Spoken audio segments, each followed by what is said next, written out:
기도하겠습니다. 사랑하는 우리 아버지 하나님, 주님의 은혜 진심으로 감사하고 오늘도 우리 사랑하는 성도님들을 통해서 정말 성도님들과 더불어서 하나님 앞에 있습니다. 그리고 주님 말씀을 통해서 금년안에 우리가 주님을 더욱더 알고 주님을 더욱더 사랑하는 그런 우리가 되기를 소원합니다. 하나님, 이 시간에 부족한 종을 통해서 말씀해 주셔서 정말 하나님을 다 만나는 시간 되게 하여 주시옵소서. 예수 그리스도 이름으로 기도합니다. 아멘. 아멘. 예. 고맙고요. 오늘 하나님의 말씀은 제가 조금 양해를 드릴 것은 고린도후서 5장은 맞는데 이 주보에 나온 것보다는 조금 양을 줄였습니다. 제가 설교 준비하는 가운데서 조금 양이 많아서 전반부만 5장 11절에서 14절까지 오늘은 4절만 보도록 하겠고요. 자연히 제목도 새로운 피조물이 아니고요. 좀 다른 제목이 되어버리고 말았습니다. 피조물은 17절에 가서 나오기 때문에 죄송합니다.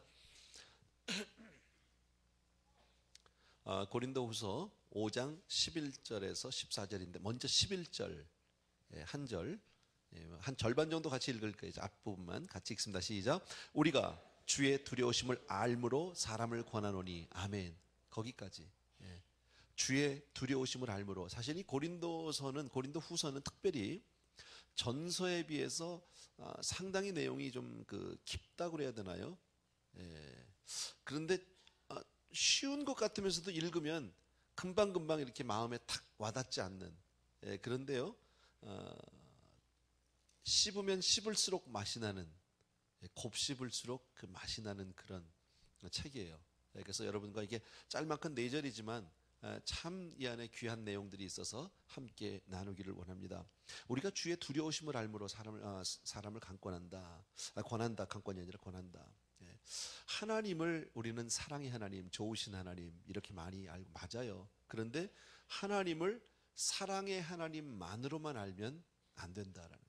우린 잘 알지만 하나님을 크게 보면 두 가지 성품 가운데 하나는 사랑이고 하나는 공의라는 측면이 있는데, 사실 요즘에 현대 강단은 많은 경우에 있어서 이 공의의 하나님, 두려운 하나님, 진노하신 하나님에 대해서는 우리가 많이 잊고 있고 또 외면하고 있는 것이 사실입니다. 그러나 성경은 또 한편 궁극적으로 모든 인류와 세상을 마지막에 심판하시는 분은 바로 하나님이시다라는 겁니다. 그래서 우리는 이 양면을, 오늘 특별히 바울은 두려운 하나님에 대해서 오늘 먼저 말씀을 하고 있다. 우리가 신앙생활 하는데 왜 하나님을 두려워할 줄 알아야 하느냐면, 그 두려움이 없이 그냥 사랑의 하나님만 하다 보면 잘못하면 신앙 자체가 너무 멋대로 신앙이 될 수 있습니다. 자기 마음대로.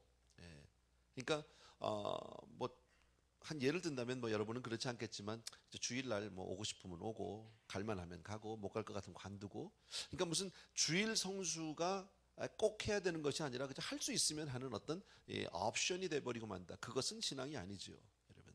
하나님 앞에 우리가 분명히 하나님의 말씀을 이게 성경을 통해서 보더라도 내 마음에 드는 말씀 같으면 이 모든 것을 더하리라 그러면 아멘 너무 좋아하는데, 나머지 좀 부담이 되거나 좀 힘든 말씀 같으면 그냥 잊어버리고 나하고 상관없지 이렇게 내 마음대로 신앙 이래가지고는 안 된다라는 겁니다.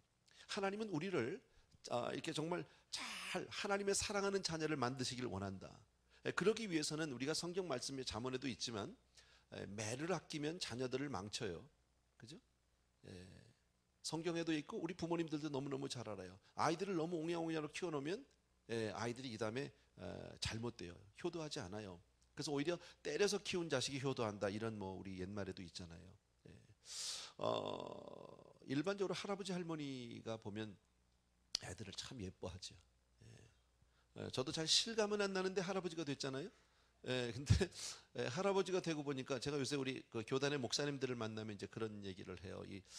손자가 없는 사람은 인생을 말할 자격이 없다. 대단히 죄송한데 제가 보면서 느끼는 게 참 많아요. 물론 자주 보지도 못해, 교회에서 잠깐 보고 이러는데 제가 저희 아이를 기를 땐 몰랐거든요. 근데 손자를 보니까 그렇게 이쁠 수가 없어요. 그냥 이뻐요. 걔가 하는 일은 그냥 빽빽거리고 울고 싸고 그런 거죠. 근데도 그냥 이유 없이 이쁜 거예요. 근데 할아버지 할머니들 그러다 보니까 그 손에 맡기면 애들이 좀 버릇이 없어지는 게 사실이잖아요. 그래서 좀 아이들을 잘 양육하기 위해서는 제대로 좀 때려 키우기도 하고, 꾸짖을 땐 꾸짖기도 하고. 사실 한국의 교육, 우리가 신문지상이나 뉴스를 통해서 보면 사실 한국 교육이 참 많이 망가져 있었어요. 저희들 때만 해도 윤리, 도덕 뭐 이런 시간, 바른 생활, 뭐 이런 것들이 우리 교과 과정 중에 있었는데 지금은 다 없어졌답니다. 그런 게요. 그러니까 지금 학교는 그냥 지식 전달, 선생님은 그냥 지식을 전달하는 어떤 뭐 그런 역할밖에는 아이들의 인성 교육에 대해서는 전혀 감당하지 못한. 그러다 보니까 아이들이 선생님을 대들고 선생님을 심지어는 막 때리기도 하고 이런 아이들의 교육의 실패라고 볼 수 있는 거지요. 왜 무엇 때문에 그렇게 됐을까요? 체벌이 없어졌다는 거예요. 우리 때만 해도 뭐 매도 맞고 남학교는 특히나 뭐 중고등학교 시절에 우리 많이 맞았거든요. 예, 근데 요즘엔 뭐 큰일 난다면요 그렇게 하면은. 예. 그러니까 꼭 아이들을 이렇게 잘하는 것만 자녀 교육을 떠나서 우리의 신앙도 마찬가지다라는 거예요.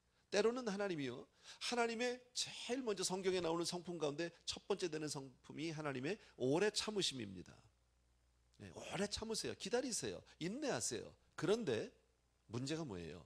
오래 참으시는데 끝까지 참는 건 아닙니다. 근데 하나님이 한번 손대시면 아파요. 혹시 맞아보신 분 계세요? 네, 맞지 않게 되기를 바랍니다. 네, 그 전에 미리 잘하시길 바랍니다. 근데 맞으면 참 아파요. 네. 성경에 보면 하나님과 우리와의 관계를 목자와 양의 관계로 이렇게 많이 표현을 합니다. 근데 양의 성품 가운데 양이 굉장히 순전하고 온순하고 뭐 복종하고 뭐 이런 걸로 얘기하는데요. 사실요, 양 중에도 말 안 듣는 놈이 많대요. 인간이 하나님 앞에 죄를 범하고 죄인이 된 이후에 모든 피조물은 다 그 아래에 있잖아요. 그래서 이 짐승들도 얼마나 악한지 몰라. 이게 한 여담인데요. 한 2달 전인가요? 누가 가르쳐줘서 봤어요. 여러분도 한번 보세요. 재밌어요. 그 유튜브에, 인터넷에 보면 유튜브에 뭘 저거 그걸요. 적기는. 제목이 뭐냐면 크리미널 펭귄이에요. 펭귄인데 죄인이야, 이름이. 범죄자야. 예.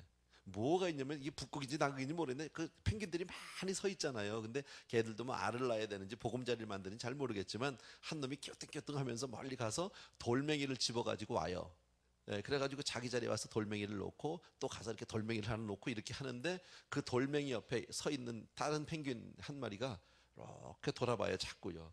그래서 돌을 놓고 가면 가서 얼른 집어다 지자리로 갖다 놓고 얼른 그런 유튜브에 올라가면 그런 게 있어요. 그러다가 결국 걸려가지고 막 도망가고 때리고 막 이러는 장면이 나오거든요. 야, 그걸 보면서 얼마나 웃었는지 몰라요. 야, 이런 짐승들도 얼마나 악한지. 예, 근데 양들 중에도 꼭 이렇게 목자가 인도하는 대로 잘 가는 양이 아니라 말 안 듣는 양이 있답니다. 그러면 목자가 가끔은 이렇게 막 때리기도 하고 책망 야단도 치고 막 이렇게 해서 하는데 그래도 뺀질거리고 말 안 듣는 놈 있잖아요. 예, 근데 제가 책에 보니까 그런 양은요, 목자가 잡아다가 예, 다리를 꺾는답니다. 한국식으로 말하면 다리 몽둥이를 분질르는 거지. 그래놓고 다리를 꺾고 그 다음에 나무를 이제 막대기를 붙여서 감아서 이렇게 다리를 싸매준대요. 예, 왜요? 곁길로 가지 말라고. 예. 어쩌면 이것이 하나님과 우리와의 사이를 보여준 한 예일 수도 있겠다. 저는 그런 생각을 해보았습니다. 예, 하나님이 오래 참으시지만 우리 잘 아는 대로 우리 성도님들 가운데도 정말 크게 은혜를 받고 잘 믿는 성도님들 가운데 열심을 내는 성도님들 가운데 적지 않니 매를 맞은 분들이 있습니다. 예, 근데 하나님의 매를 맞아 보면 저도 뭐 맞았다면 맞은 셈이겠죠. 근데 꼼짝할 수 없도록. 근데 하나님의 목적은 우리를 징계하는 데 목적이 있진 않아요. 우리를 바른 길로 가게 하는 데 목적이 있다라는 거예요. 하나님은 지금도 저와 여러분이 하나님 앞에 바로 서기를 원하고 돌아오기를 원하시는 줄로 믿습니다. 지금은 하나님이 은혜의 시기이기 때문에, 은혜의 시간이 때이기 때문에 기다려주세요. 참아주세요. 그러나 이 은혜의 때가 지나고 나면 바로 심판의 때가 시작하면 그때는 참지 않습니다. 범죄하면, 하나님의 뜻대로 살지 않으면 바로바로 하나님이 책망하시고 심판하실 수밖에 없다라는 것을 기억해 주셔야 합니다. 여러분, 오늘 이 성경 말씀을 통해서 저와 여러분이 기억하고 싶은 것은 두려운 하나님도 우리가 잊어서는 안 된다라는 거예요. 우리가 신앙생활 할 때 우리 잠언에 보면은 지혜의 근본이 뭐라고 얘기합니까? 하나님을 경외하는 것이 지혜의 근본이다. 근데 그 경외라는 말을 영어 성경에 보게 되면 fear God 그렇게 되어 있습니다. 하나님을 두려워하는 것. 뭐 공포 가운데 두려운 게 아니라 항상 늘 그분의 임재를 기억하고 생각하고 하나님을 인식하고 사는 것. 이것이 바로 지혜다라고 얘기합니다. 우리가 살아가면서 너무 사랑의 하나님만을 생각할 것이 아니라 또 한편으로는 두려운 하나님, 정말 우리를 위해서 어미하신 하나님도 우리가 잊지 않고 우리의 삶을 바로 정말 하나님 앞에 올바로 이끌고 나가야 할 줄로 믿습니다. 자, 11절에 그 다음 구절을 같이 읽습니다. 시작. 우리가 하나님 앞에 알리워졌고 또 너희의 양심에도 알리워졌기를 바라노라. 말의 표현이 조금 어려운데요.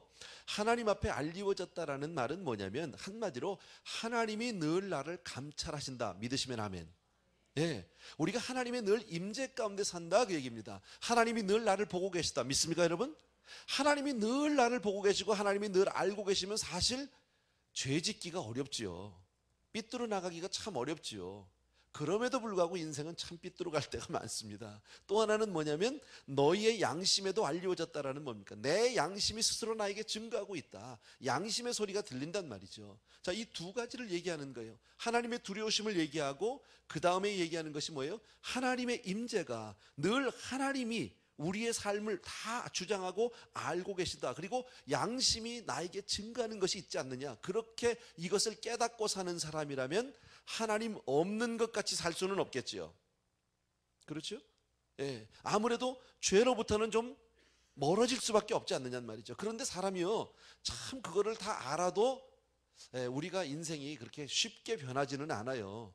다 같이 한번 따라합니다. 안 되는 줄 알면서 왜 그랬을까? 유행가 가사지만 이게 우리 인생이야. 성도님들 나와서 대표 기도하시는 분들 가운데 이렇게 기도할 분이 가끔 있어요. 하나님, 그동안에 내가 알고 지은 죄, 모르고 지은 죄 다 용서해달라고 하는데 사실 모르고 지은 죄는 솔직히 몇 개 안 돼요. 다 알고 진 거지. 그게 우리잖아. 그런데 그렇게 죄를 질 때마다 하나님이 우리에게 주신 엄청난 축복은 바로 뭐냐면 회개라는 채널입니다.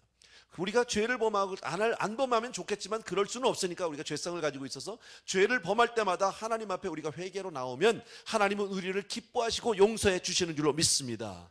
그렇게 근데 용서함을 받고 정말 하나님의 사랑을 받으면 너무너무 좋은데 그러면 다시 죄를 안 짓느냐? 아니요, 또 짓는다. 뒤돌아서서. 그러면 또 회개해야 된다. 그 다음에 그러면 또 죄를 지면 또 회개하고 또 죄 지면 또 어떤 사람이 그러더래. 그렇게 맨날 죄 짓고 회개하고 죄 짓고 회개하고 그럴 바엔 뭐를 회개하냐. 그냥 가만히 뒀다 마지막에 한 번 하고 털지. 이렇게 얘기하시더라고요. 근데 그거는 잘 모르는 이야기예요 사실은. 계속 죄를 짓더라도 계속 회개를 해야 돼. 우리 크리스천 신앙생활은요 날마다 회개하는 거예요. 날마다. 오늘 내일 또 내가 죄를 범하는 날이 있어도 또 회개하는 거예요. 그까짓 거 어차피 죄 질 거 회개 안 한다 이런 사람은요, 이거 뭐 내일 또 뭐 세수할 건데 뭘 세수해, 이거하고 똑같은 거예요. 뭐 내일 아침에 이빨 또 닦을 텐데 뭘 또 닦어, 그냥 두지. 그건 거지예요. 그렇게 살면요. 그거는 아닌 거예요. 그래서 여기서 중요한 게 뭐냐면 신앙이요 연륜을 무시할 수 없어요. 때로는 제가 이제 이렇게 얘기하죠. 오래 믿은 게 자랑은 아니다. 우리가 정말 그 안에서 신앙생활 잘하고 거듭나고 정말 주 안에서 변화받아야 되는 거지 오래만 다니는 게 뭐 자랑이냐 하지만 사실 오래 다닌 것도 중요해요. 왜? 그 사이에 안이 변한 것 같은데도 오래 시간이 지나면서 조금씩 달라져요. 사람은 참 안 변해. 애기 보면서 내가 아는 건데요. 여러분 다 알아요. 애가요 기저귀 뛰는 데까지 대략 2년 걸려요. 그죠? 금방 안 돼.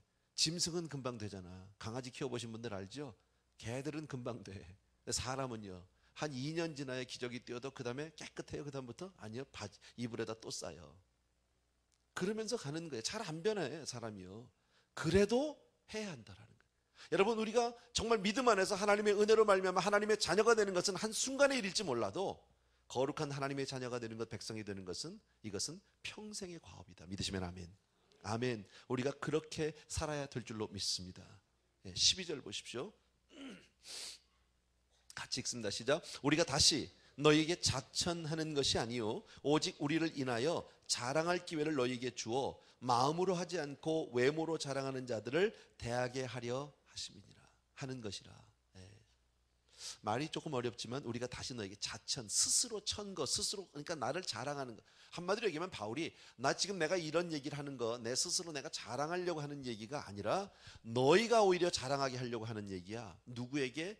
외모로 자랑하는 자들에게. 이게 무슨 얘기냐면 지금 이 고린도 교회는 바울이 지금 고린도 후서를 쓰게 된 배경은 교회를 개척하고 섬기다가 바울이 이제 다른 사역지로 갔는데 그동안에 이제 율법주의자들, 거짓 교사들, 이런 교권주의자들이 들어와서 지금 그들을 자꾸 미혹시키는 거예요. 이 사람들은 막 예수만 믿으면 된다 막 이러고 있으니까 야 누가 그렇게 가르치더냐 도대체 말이야. 그러니까 바울이 그랬는데요. 바울이 도대체 누군데 그 사람이 무슨 자격으로 너에게 와서 이렇게 가르치는 거야? 생각해봐라 말이야. 너희가 그렇게 예수만 믿어서 다 된다고 하면 하나님은, 그러면 모세는 뭐하러 하나님이 세웠으며 십계명은 뭐하러 주셨냔 말이지. 구약의 그 많은 계명들은 그럼 뭐 다 필요 없다는 얘기냐 말이야. 할례받는 게 다 필요 없는 얘기냐. 그러니까 이 사람들이 멍하거든요. 그 말도 들으니까 그럴듯하거든요. 모세가 어디서 안수를 받았냐 말이야. 누가 모세를 추천했느냐.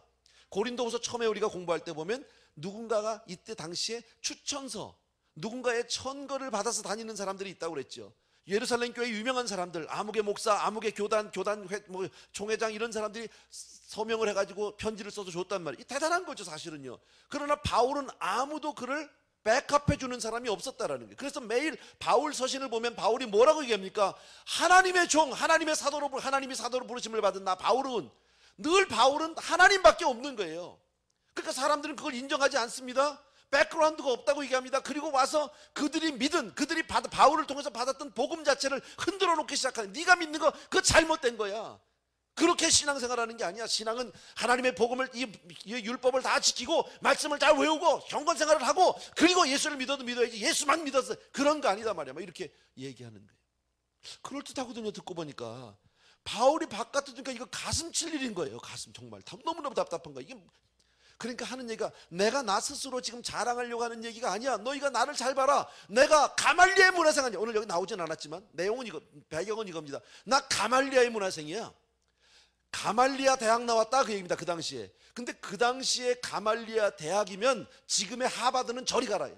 감히 들어갈 수, 감히 어떤 율법학자들도 학자들도 가말리아 문화생이 별로 없다는 거예요. 나 율법사 중에 율법사요, 바리새인 중에 바리새인이요. 나 날 때부터 아직 로마 신권 가지고 나온 사람이다. 내가 나 정말 예수 믿는 사람 핍박하고 쫓아다니고 하는 열심으로는 나보다 더 열심히 사람이 없었다. 난 누구보다도 율법을 잘하는 사람이다.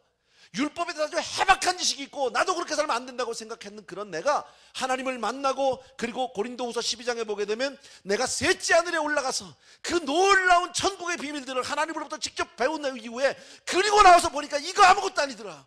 예수 안에서 모든 것이 해결되더라. 그래서 내가 너에게 전한 것이다. 너희가 혹시 앞으로 그런 사람들을 만나게 되면 이렇게 전해라 말이야. 우리를 가르치는 바울을 너희가 아냐 말이야. 가만, 너 어디 나왔어? 어느 학교 나왔어? 막 이러고 물어보라는 거예요. 우리식으로 말하면. 제가 너무 열받은, 바울도 아닌데. 누가 와서 너희가 믿는 복음에 대해서 이러쿵저러쿵 하거들랑 이렇게 얘기해라. 난 나 자랑하려고 그러는 게 아니라 오히려 너희가 자랑을 해라. 나로 인해서. 그들에게 지금 그 말을 하는 거예요. 제가 이 12절을 여러 번 읽으면서 이 말씀을 가지고 묵상하면서 참 너무 귀한 것을, 우리 다 아는 내용인데 이 말이, 이게 바울이 왜 이랬을까 하다가 깨달은 게 있었어요.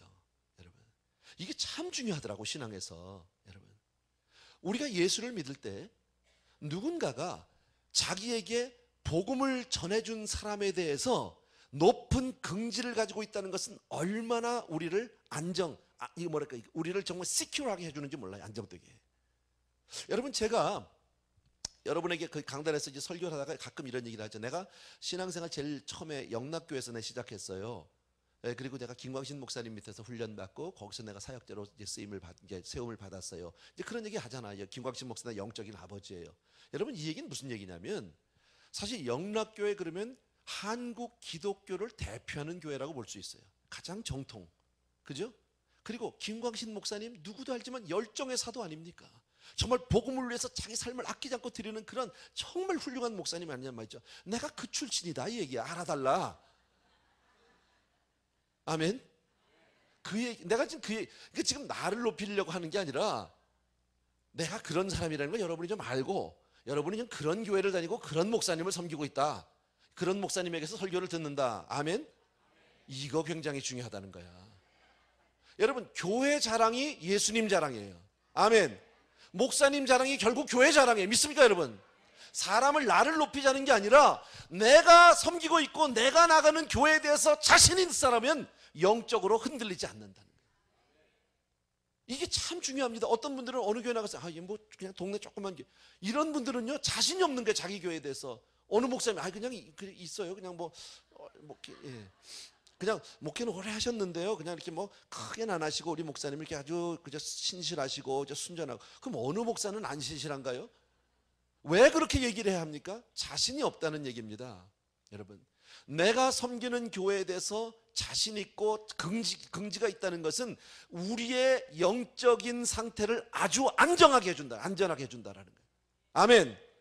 이게 안 되면 바깥에서 조금만 요새는 이런 게 유행이래, 성경 공부가 요새는 이렇게 신령한 사람이 있다, 어디 가면 기도자 이러면요 여기 기우 저기 기우 하다가 이단에 미혹되기가 10중 8구입니다.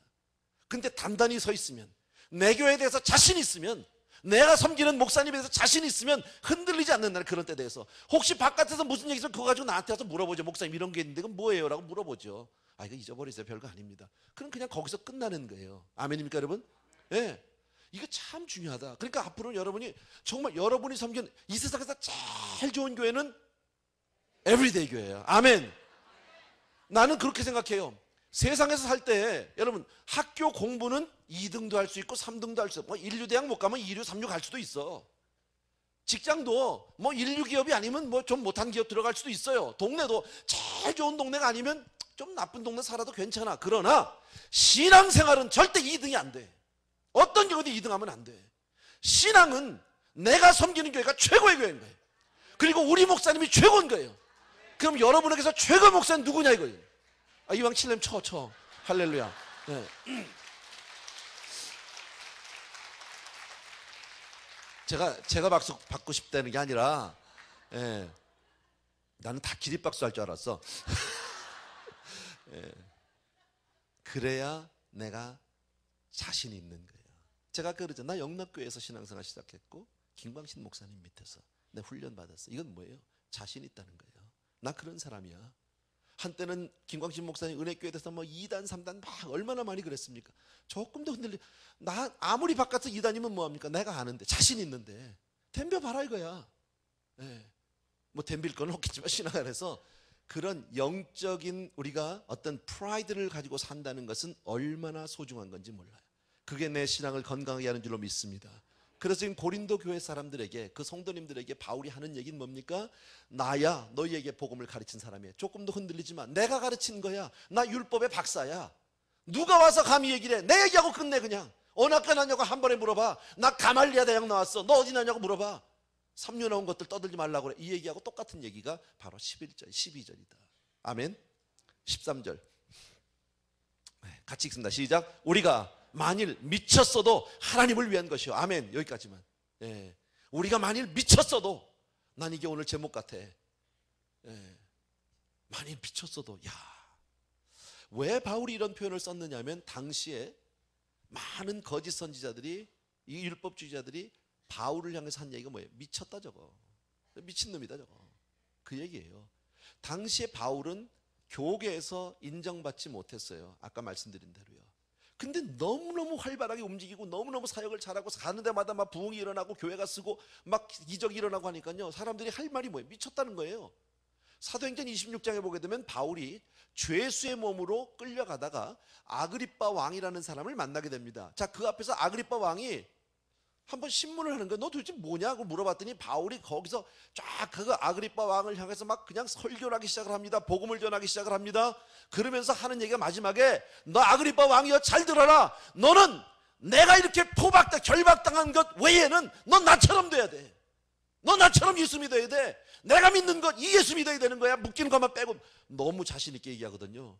그러니까 아그리빠 왕이 듣고 보니까 참 너무 맞는 얘기 같기도 한데, 왕이니까 자존심도 상하고 받아들이기도 뭐하고, 그래서 하는 얘기가, 바울아 너 많은 학문이 너를 미치게 했구나. 미쳤다는 거예요. 여러분, 우리가 예수를 믿을 때 중심으로 정말 주님을 위해서 살기 시작하면 미쳤다는 얘기를 듣게 돼요. 다 미쳤다는, 일부러 미쳤다는 얘기를 들을 필요는 없어요. 그러나 예수 안 믿는 사람이 볼 때는 예수 믿는 사람 보면 미친 사람 같이 보이는 거예요. 저도 그랬고 여러분도 그랬을 겁니다. 나 초창기에 은혜 받고 막 열심을 내니까요, 수없이 들었습니다. 미쳤다고요. 저거 예수에 미쳤다고. 저거 세상에서 완전히 도피한다고. 별의별 욕을 다 먹었습니다. 근데 그 당시엔 그게 하나도 나에게 영향이 없어. 오히려 그렇게 얘기하면, 저것들이 나 예수 잘 믿는 줄 아는구나, 이렇게 되는 거야. 그게 오히려 응원으로 들리더라고요, 나는요. 자, 그런데 그럴 수밖에 없는 게요, 어저께까지 같이 술 마셨지, 어저께까지 고스톱 쳤지, 매일 그저 가서 술집 가서 뺑글뺑글 돌고 춤이나 추고 뭐 이러던 놈이 갑자기 하루아침에 햇가닥 뒤집어져 가지고선 무슨 그래도 LA는 날씨라도 따뜻하지. 뉴욕이나 무슨 서울 같은 데는 얼마나 춥습니까? 그냥 새벽에 추운데 겨울에 새벽에 일어나 새벽기도 간다 그러지, 철야기도 간다 그러지, 뭘 또 그러고 낮에도 댕기면서 전도하러 댕긴다고 20대 아무도 반가워도 안 해. 오라는 데도 없는데도 그냥 가서 또 디밀지. 매일 교회가 살지. 만나면 하는 얘기가 그냥 주여 할렐루야. 징그럽죠. 그잖아요. 그러나 사람들이 옆에서 볼 때는 미친 사람 같은데 정작 당사자는 어떻습니까? 행복해. 아멘. 네, 행복해. 예수 믿는 건 행복한 거예요. 아멘. 저 가끔 한국을 나가면 작년에 제가 그런 일을 경험을 당했는데 이태원에서 제가 서정인 목사님하고 만나기로 했는데 이제 길에 서 있었어요. 근데 하필이면요 양복을 잘 입은 사람이 마이크를 하나 딱 들고 스피커 들고 딱 나타나는데 이게 누구 뭔지 알겠더라고 나도. 예. 근데 딱 걸어오더니 딱 내 앞에 섰어.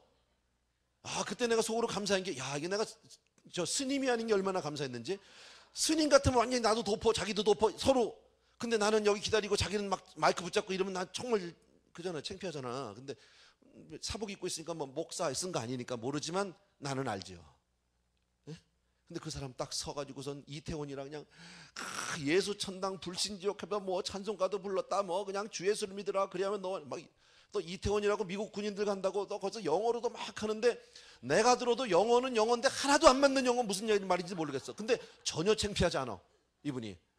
오히려 듣는 내가 옆에 있는 내가 오히려 창피하고 그분은 전혀 부끄러움이 없이 그냥 막 그러는데 아무도 안 들어. 가끔 그럴 때마다 지하철에서 한국에서 그런 사람들 만나면 내 속에 이런 생각이 있어요. 저렇게 나가서 전할 때 도대체 저 사람을 통해서 예수를 믿는 사람이 있을까? 저게 과연 효과가 있을까라는 퀘스천 마크가 있어요. 그런데 정작 그렇게 하는 당사자는 행복하다는 사실을 아세요? 관계없어. 믿든 안 믿든 나는 좋아. 나는 행복한 거야. 여러분 이게 예수에 미친 사람이에요. 그러니까 오늘 바울이 우리가 만일 미쳤어도 하나님을 위한 것이요. 세상 사람들은 다 미쳤다고 그러는데 자기는요. 하나님은 나를 보시잖아. 하나님 안에서 아무도 안 들어주고 다 손가락질을 하고 사람들이 쳐다도 안 보고 그냥 관심 없이 지나가고 이래도 측은히 여겨도 하나님 앞에서 자기는요. 너무너무 당당하고 행복한 거지. 아멘. 예. 근데 어찌 보면요. 세상 사람들은 다 조금씩은 다 미쳐 살아. 안 그래요? 돈에 미쳤든지 술에 미쳤든지 인터넷에 미쳤든지 안 그래? 도박에 미쳤든지 여러 가지 다 미쳐 살잖아. 이왕에 미칠 바에는 예수에 미치는 게 제일 좋은 줄로 믿습니다. 금년 안에 우리가 확 미쳐봤으면 좋겠어. 자, 그 다음에 보니까 13절 중간에 그 다음에 다 같이 시작. 만일 정신이 온전하여도 너희를 위한 것이다. 아까는 하나님을 위해서는 미쳤다 그러고 정신이 온전한 건 너희를 위한 것이다. 나는 이 말을 이렇게 해석하고 싶어요. 사실 난 내 안에 불타는 마음이 있어. 아주 뜨거운 burning love이 있어. 하나님을 위해서 아주 미치고 싶어. 아니 나 더 미치고 싶어. 하나님을 위해서 내가 할 수만 있으면 더 하고 싶어 내가. 그런데 내가 너희를 위해서 목회적으로 볼 때, 교회적으로 볼 때 내가 정신을 온전히 차려야 되는 거야. 내가 그래서 이렇게 하고 있는 거야. 내가 할 줄 몰라서 이러는 게 아니야. 나는 이 말씀을 이렇게 준비하면서요. 참 부럽다. 내가 이렇게 될 수 있으면 좋겠다. 아까 말씀드렸지만 신앙 초기에 내가 주님을 만나고 나서 미쳤다는 얘기도 많이 들었는데 요즘에 목회를 하는데 아무도 나를 미쳤다고 안 해. 일부러 내가 미친 척을 할 수는 없겠지만 그 열정이 식은 것은 아닌가. 이런 뜨거운 마음. 여러분 사랑하면 사랑이 이 뜨거우면 미친 짓 하면서도 행복해. 내가 아까 2부에 우리 어머니가 오셨어서 내가 그 얘기를 했어요. 우리 어머니가 예전에 그런 얘기 하셨거든요. 같이 살 때 보면 저거면 저 치마누라 치마폭에 쌓여가지고 근데 그 치마폭에 쌓여있는 아들이 행복한 걸 그걸 몰라. 아들이요 안 쌓여있고 정신이 말똥말똥하면 안 행복해. 사랑은 푹 빠질수록 행복한 거예요. 여러분 자녀들도 그렇게 잘 봐주셔야 돼요. 사랑은 퍼주면서 좋은 거예요. 주고 또 주고 싶은 거예요. 안 그래요? 섬겨도 끝이 없는 게 사랑이 큰 사람이 주는 거라니까. 여러분, 그걸 왜 몰라요? 근데 사랑이 큰 사람이 행복하지 않느냐라는 거예요. 여러분, 내가 더 하고 싶은데 그러나 너희가 오해할까 봐, 정말 너희가 나를 미친 사람으로 볼까 봐, 나 그래도 나름대로 절제하고 있다는 것을 이해해 줘. 그 얘기죠. 내가 너희를 사랑한다, 그 얘기입니다. 14절 같이 읽습니다. 시작. 그리스도의 사랑이 우리를 강권하시는 도다. 아멘. 예, 이 말 우리 참 좋아합니다. 그리스도의 사랑이 우리를 강권한다. 이거 너무 어렵게 생각하지 마세요. 강권, 그러니까 막 강제로 이렇게 아니라, 영어 성경을 보니까 너무 쉽더라고. Love of Christ controls me. 컨트롤이라는 단어 알잖아요. 하나님의 사랑이 나를 컨트롤한다는 거예요. 하나님의 사랑이 나를 붙잡고 있다는 거예요. 다시 말씀드리면 그 사랑에 나 푹 빠져 있어, 그 얘기예요. 나 그 사랑에 너무너무 붙잡혀 있어, 그 얘기예요. 여러분, 뭐니 해도 사랑에 빠진 사람이 제일 행복한 줄로 믿습니다. 아멘. 때로 남들이 볼 때, 남들 눈에 볼 때는 좀 바보같이 보일 수도 있고요. 예, 좀 웃기게 보일 수도 있어요. 유치해 보일 수도 있어요. 근데 정작 당사자는 행복하다니까. 연애해보면 알아요. 아시겠어요? 해보면 알아. 예. 그래서 그리스도의 사랑에 내가 온전히 사로잡히고 빠졌다는 것은 그냥 그분 생각으로 가득 차 있는 거예요. 그리고 내 기쁨, 내 감격, 막 이 가슴이 터질 것 같아. 생각만 해도. 그냥 주님이 좋아하면 나도 막 좋아해야 될 것 같고, 주님이 원하면 나도 막 같이 원해야 될 것 같고, 그분이 그냥 간다면 나도 그냥 따라가고 싶은, 여러분. 그러니까 뭘 해도 행복한 거예요. 사실 바울이요, 그 고난을 받고 그 핍박을 받고 그 모진 그 환난 가운데서도 사실 뭐 월급 받고 하는 것도 아니잖아. 이 사람 자비장 선교사잖아요. 자기 돈 써가면서 하는 사람이잖아. 왜 그렇게 하고 있습니까? 하나님이 왜 이런 모델을 세우셨습니까? 그게 사랑이라는 거예요. 여러분, 그리스도께서 정말 나를 사랑한 그 사랑을 깨달으면 사람은 달라질 수밖에 없어요. 우리가 예수를 믿고 성령의 기름 부으심을 받으면 사랑에 빠져버리게 되는 줄로 믿습니다. 누가 사랑하라고 해서 되나요? 그냥 되는 거지. 뭐 그런 거 있죠. 뭐 결혼 정년기에 있는 아이들 보면 뭐 이렇게 나 결혼할 사람인데 뭐 부모님에게 이제 와서 허락을 구하고 할 때 부모님이 야야야 걔는 아니야, 너하고 안 맞아, 따져봐, 얘하고 학벌도 안 맞지, 집안도 안 맞지, 막 얘기를 하는데 하나도 안 들려. 난 얘가 딱인데 뭐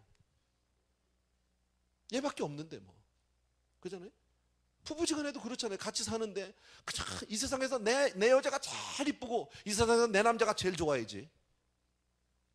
옆집 여자가 너무 좋아. 이거 큰일 아니에요? 그때 그 박 씨가 좋았는데 이건 큰일이에요. 그냥 다 씌워 사는 거야. 예. 결혼한 애들 제가 줄였을 때마다 물어보면요, 제일 좋다는 거야. 그냥요. 내가 볼 때는 어떨 땐 조금 별론 신부도 있거든요. 근데 뭐 신랑이 뭐 좋아 죽네, 좋아 죽어. 그게 사랑인 거죠. 진운의 안경이 그게 다른 말이에요? 사랑이지 뭐 별거 있어요? 여러분, 누가 시키지 않아도, 주님이 너무너무 좋으니까 시키지 않아도 혼자 나가서 막 전도하는 거예요. 누가 하라, 주님이 뭐 바울 보러 전도하라고 그랬나요? 그죠? 그 배를 맞아가면서 그 고통을 가서 하는 거예요. 왜? 그게 좋으니까. 그냥 주님이 그거 좋아하시니까. 여러분, 바울이 왜 핍박을 받아가면서 그렇게 복음을 위해서 사느냐? 성경은 오늘 바울은 그 얘기를 이렇게 합니다. 그리스도의 사랑이 나를 강권하신다. 그 사랑이 나를 컨트롤하고 있다. 나 사랑에 사로잡혔다. 여러분, 이처럼요, 신앙은 가슴이 뜨거워야 돼. 금년 한 해 동안에 나는 우리 성도님들의 가슴이 뜨거워지길 바랍니다. 아멘. 정말 나도 이렇게 뜨거워지길 바랍니다. 사람이요, 굉장히 이성적인 것 같으면서도 실상은 감정적으로 살 때가 훨씬 많습니다. 뻔히 아는데 마음대로 배째 그러고서 막 하는 거, 그거 감정 아니야? 너 죽고 나 죽자, 이거 감정 아니야? 사실 이성으로 따지면 너만 죽이고 나는 살아야지. 그게 이성이지.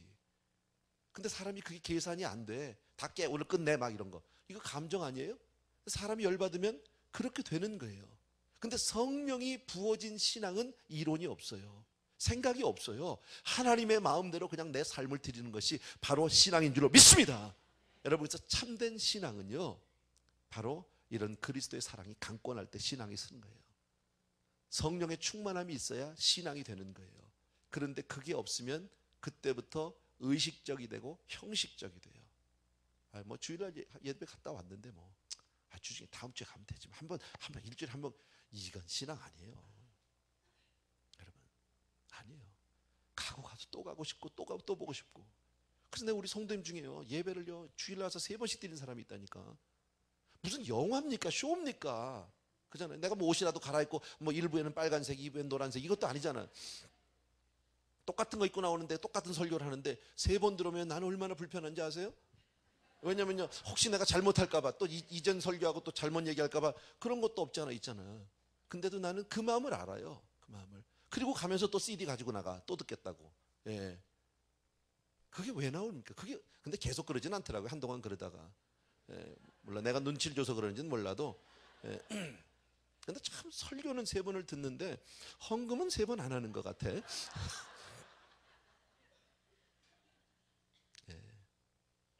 그 다음 우리 읽을까요? 14절.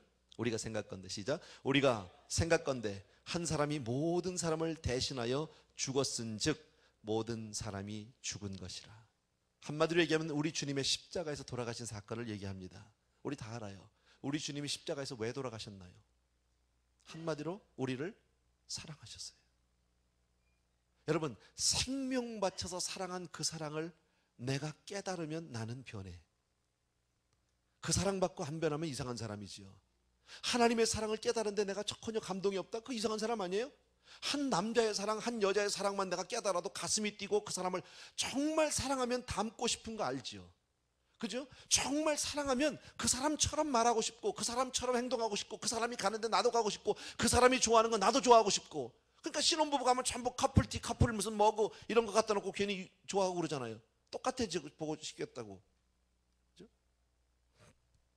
어떤 여자가 그 무슨 파티를 갔어요.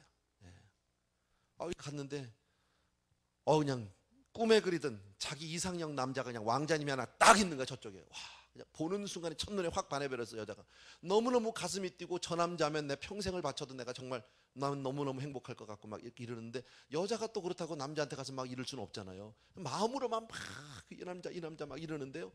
그 남자가 이게 웬일입니까? 하나님의 은혜지. 이 사람이 자기 곁으로 막 오는 거야. 감사했어요. 그래서 자기 옆에 와가지고 딱 하면서 이렇게 이렇게 뭡니까, 이렇게 드링크를 같이 마시면서 이런저런 얘기를 하다가 남자가 딱 물어보는 거예요. 혹시 저 클래식 음악 좋아하십니까? 이 여자 사실 뽕짝밖에 안 듣는 여자거든요. 그냥 그 순간에 이 여자는 클래식을 자기는 좋아할 수밖에 없는 거야. 그리고 나서부터 이 여자가 계속 클래식으로만 들었다는 거 아닙니까? 이게 사랑하면 그런 거 아니에요? 네, 한순간에. 여러분, 주님을 사랑하기 때문에 바울은 주님이 원하는 것 그냥 자기도 하는 거예요. 주님의 마음에 드는 것 그냥 그거 하고 싶은 거예요. 가서요. 여러분, 주님을 더 닮고 싶고 주님을 더 알고 싶고 주님을 위해서 더 살고 싶고 더 드리고 싶고, 여러분 그렇게 주님에게 미치지만 행복하다. 아멘. 예.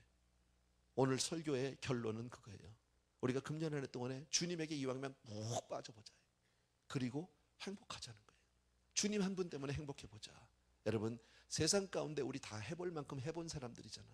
가져볼 만큼 가져봤고 먹을 만큼 먹어봤고 갈 만한 곳 다 가봤는데 별거 있더라고. 별거 없거든. 금년 안에 또 여러분 나름대로 계획을 세우고 있을지 몰라도 가봐야 그거야. 세상은 그냥 그래. 여러분, 그러나 정말 주의 사랑에 우리가 완전히 사로잡혀서 그 사랑에 푹 빠져 살며 정말 하나님의 행복으로 행복한 성도님들에게 주의 이름으로 축원합니다. 기도할게요.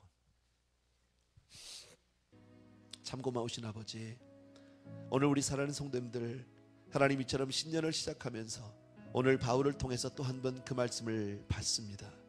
내가 믿는 예수 그리스도, 정말 그분이 나를 얼만큼 사랑했는지, 어떠한 희생을 주셨는지 다시 한번 내가 몸으로 피부로 깨닫게 도와주셔서 하나님, 그 사랑하는 주님 더 사랑하게 하시고 정말 그 사랑에 푹 빠지게 해주셔서 정말 주 앞에 다 드리며 행복한 사람, 정말 주 앞에 아낌없이 섬기며 정말 복된 우리 성도님들 다 되게 하여 주시옵소서.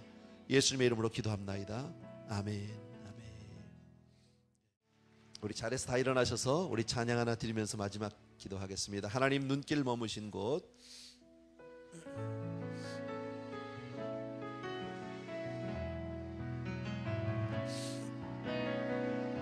하나님 눈길 머무신 곳, 그곳에 내 눈 머물고 하나님 손길 닿으신 곳 그곳에 내 손 닿으리. 하나님 마음 두신 그곳에 내 맘도 두고 하나님 계획하신 그곳에 내 삶 드리리. 나 경배합니다.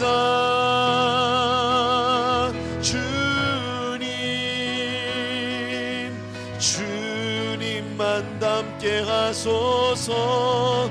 나 예배합니다.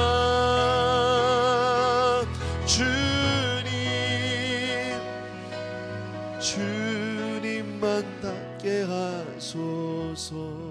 아멘. 사랑하는 아버지 하나님, 정말 우리 귀한 성도님들을 위해서 축복하며 기도하기를 원합니다.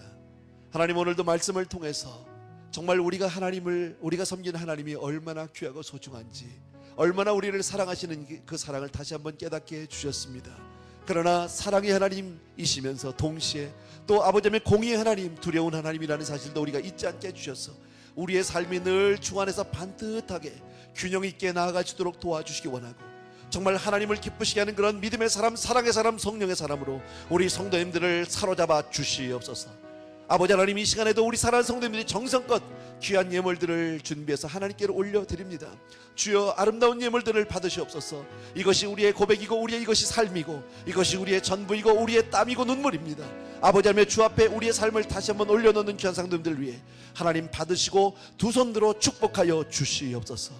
이제는 우리 주 예수 그리스도의 은혜와 하나님 아버지의 그 무한하신 그 사랑하심과 성령님의 놀라운 은혜가 이 시간 또 한 번 내가 주님만을 사랑하리라, 그 사랑에 더욱더 푹 빠지리라, 이렇게 마음 가운데 결단한 모든 성도님들을 하나님 금년 한 해 동안에 조금 더 부족하지 않은 은혜를 영육간에 아버지 하나님의 주여 정말 하늘에 신령한 것들로 이 땅에 아버지 하나님의 기름진 것들로 하나님 마음껏 축복하여 주실 줄로 믿습니다.